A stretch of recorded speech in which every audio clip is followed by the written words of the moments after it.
C'est un bras de fer qui dure depuis 5 ans, entre les partisans du déménagement de la clinique du Parc et des opposants qui estiment que la bétonisation à Castelnau-le-Lez près de Montpellier, ça suffit. Au cœur de l'été, une procédure de déclaration d'utilité publique a reçu un avis défavorable. 97% des personnes interrogées ont dit non au transfert de la clinique sur des terres agricoles à haut potentiel. Pas décemment ne pas entendre la voix des citoyens. Je veux dire, c'est un cri à dire stop à la bétonisation, à tout va, n'importe où et n'importe comment. Parce que Sablassou, c'est pas n'importe où. Le projet est soutenu par l'Agence nationale de santé, la métropole de Montpellier et la ville de Castelnau-le-Lez qui a mobilisé 10 hectares de réserve foncière. Là, on stigmatise sur 5 hectares qu'a besoin la clinique.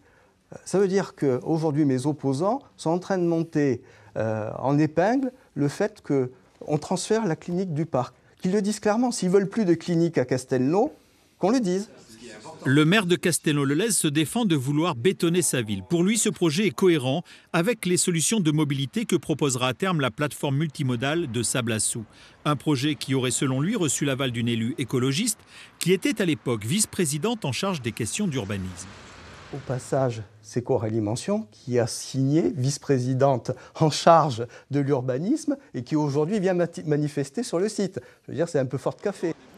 L'élu, croisé lors de la manifestation des opposants devant le siège de la métropole, n'a pas la même version des choses.